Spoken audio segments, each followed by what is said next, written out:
Welcome to Blood in the Snow Radio, where we give you the latest news and interviews with the best in Canadian genre cinema.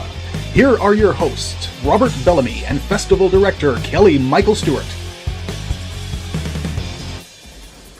And we are continuing with Blood in the Snow 2024. I'm remembering the year this time. Our next guest, I'll get you guys to introduce yourself and your project you're with. My name is Michèle Kaye, and I'm the director of the short film For Rent. Hey everyone, my name is Krishna. I'm the producer for the short For Rent. Excellent. That short was spooky. And I gotta say, it had a tense feeling, but what got me was the gum. Why did you choose that medium? Because literally that, I don't know why that freaked me out so much when you sticking it on the wall and stuff like that. I'm so glad that you liked the gum. Because I came to Krishna and I was like, okay, I want to have gum. And he's like, okay. Well, my thinking around it, so this landlord who's a demon, I was just thinking of something.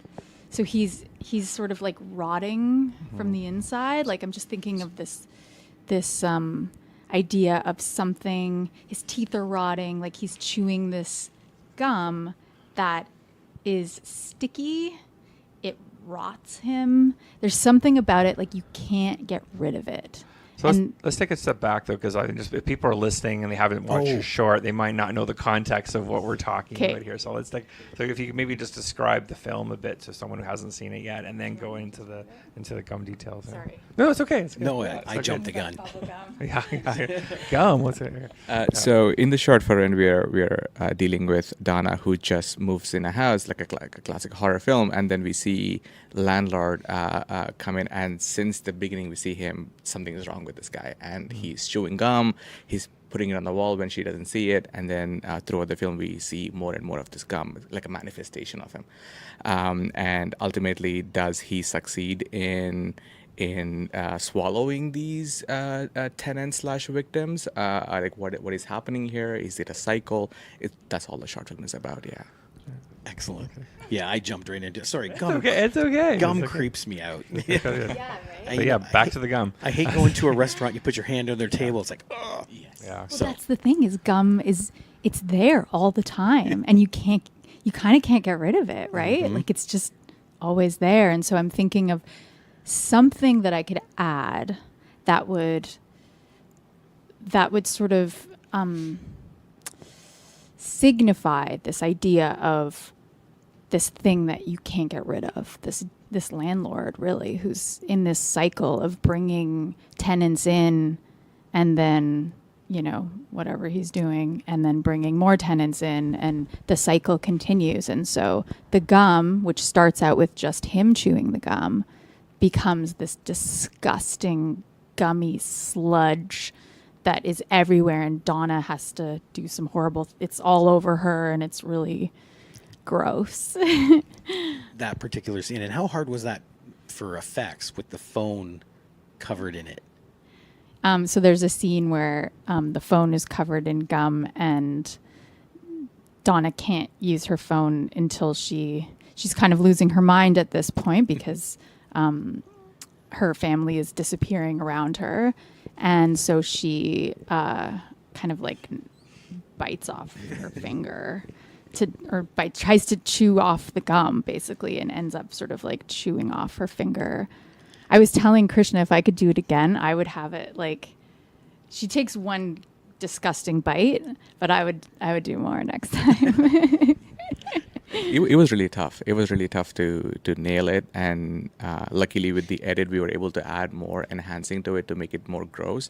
But on the day of, and like Michèle was saying, when she approached me about the gum, I did not obviously imagine the extent of this gum that's going to be played out. I was still okay with it because at the end of it, it's about trusting your director's vision and making it possible. And I know Michèle and how her brain acts in this regard. So I was like, let's go with it, and I'll do whatever it takes to take care of the location after all. But when it came to the cell phone scene, and she's trying to, her fist is fully covered with gum, and I think we took probably about 3-4 takes only. I remember just not nailing it, and then crossing my fingers, and it was like, okay, we kind of have time for one more take, and then it was just perfect. And then that was it. What did you use for gum, or did you just use gum? Because there was a lot of gum, especially in that scene. I love that we're just continuing to talk about gum. Yeah. Well, we used some real gum. I always had I got to just keep Hubba Bubba in my bag at all times, just in case we need it, seriously. And then our production designer had some stuff. What was it? I wish I knew the right answer. I wish our makeup artist, our special effects artist Bridget was here to give the right answer. It was a lot of passion and love in that, I would say. Actually, we used, so there's also a scene where gum drips down a brick wall, and that was there's actually a funny story about that. We shot it outside, and we used icing mix, and we dyed it pink, and we just got it to the right consistency that we could then basically throw it at a brick wall and just get the camera right so we could just see it dripping. But there was this raccoon that was like out and maybe distressed. And so obviously the raccoon can smell the sweet icing that is just all Buffet. over the walls. So we had to sort of go inside for a bit and then come back out when it was, anyway, that raccoon situation. So how long did it take to film this then, obviously, with raccoon delays and all? Well, that was kind of after, these were the kind of pickup shots that we did, so the shoot days were 2, and then we had to, if you remember, at the end of the movie, after the post credits, we had a final scene where he's looking down the drain. That we had to separately do in a studio, so that was half a day. So it's two and a half in total, I would say. And then these guys, Michèle and the DP Henry, these guys went on their own. They got some pickup shots after a day. So yeah, we went rogue. Yeah, they did. Icing and raccoons. So pivoting slightly, I just want to use the show too to kind of give us an update on your career, because you've played the festival before in the lab and everything like that. So maybe just kind of get us up to speed of where you've been and where you're going and things like that. Yeah. So our short film, A Dinner Party, screened here. I think it was 2020 because it was unfortunately not in person, but it was still amazing. And you then were on Super Channel, so that was kind of cool. Yeah. And then also I took part in the development lab 2 years ago. And then now screening this year. So I've been working on my feature that I pitched at the development lab. I've made a few other short films. I just sold one to CBC. I've been screening. I screened in Toronto this summer at Female Eye, and Canadian Film Fest. I had a premiere of another short film, usually horror or horror adjacent. Yeah. Congrats, first of all, on all of that. I am a indie line producer, so that's where my bread and butter is. So we had a screening for rent at Fantasia earlier this year, and since then I've done my first commercial that I produced. I just wrapped a feature, and now that it's official, I can also say that I worked on Beast Games with Mr. Beast. Oh, no way. Prime. So that was really fun. That was a good 4.5 weeks of chaos, but fun people to work with, and we just got Canada Arts Council funding for a short that's happening in January, so a bit busy with that. And again, the winter is coming up, so things are kind of slowly dialing down. But as a indie producer, I have to have a slate going on for my company, so I'm working on developing a few things that includes a TV show, an animated TV show, and also a feature that represents South Indians. Yeah. And also we have a feature version of For Rent.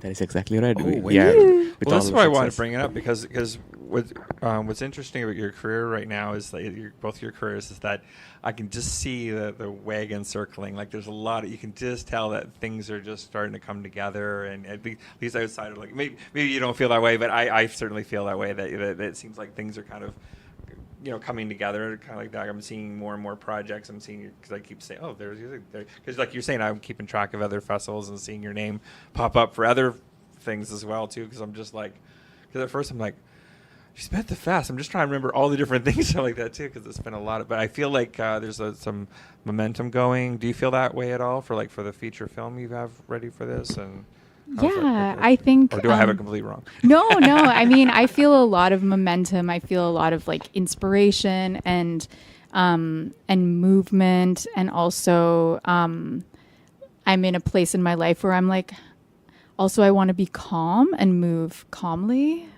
Somehow, but I feel like in doing that, I've found that I still work just as much, but it's just kind of like in a different way. Maybe there isn't like the chaos that I have had in the past where I get like really excited and then it becomes a little chaotic.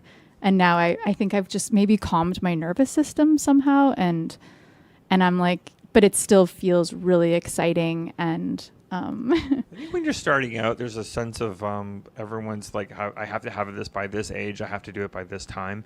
And then just for myself, I found too is that the timeline gets a little bit, because we know things never work on the timeline that we want it.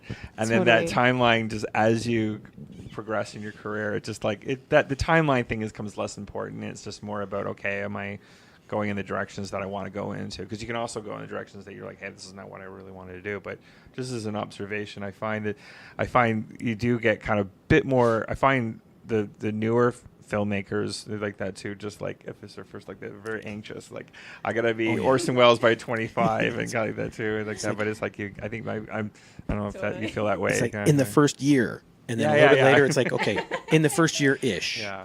And then in the next couple years. Yeah. I made a movie 10 years ago with basically a bunch of kids. Like they were like 19, 21 years old, kind of thing like that. And they're a great bunch, but they were the most anxious bunch because they all thought they had to make it by 22.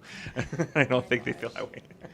Well, and then you see all these posts everywhere on social media that everybody's getting grants or they got a feature or anything. So that obviously creates an anxiety. And of course, I was in that place. There's a lot of FOMO kind of thing like 100%. that. 100%. I have huge FOMO. I used to have a lot of it a couple of years ago.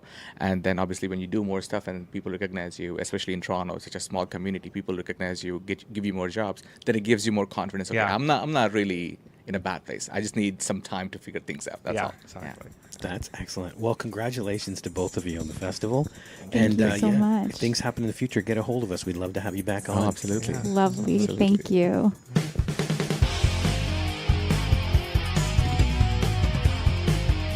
Join us next time for Blood in the Snow Radio. Bits Radio is a production of Three Evil Cats Productions in association with the Blood in the Snow Canadian Film Festival. For more information and to listen to other episodes, visit bloodinthesnow.ca and tweet us at BitsFilmFest. Music by Jen Gorman, produced and edited by Kelly Michael Stewart. I am Eduardo Correa Lima.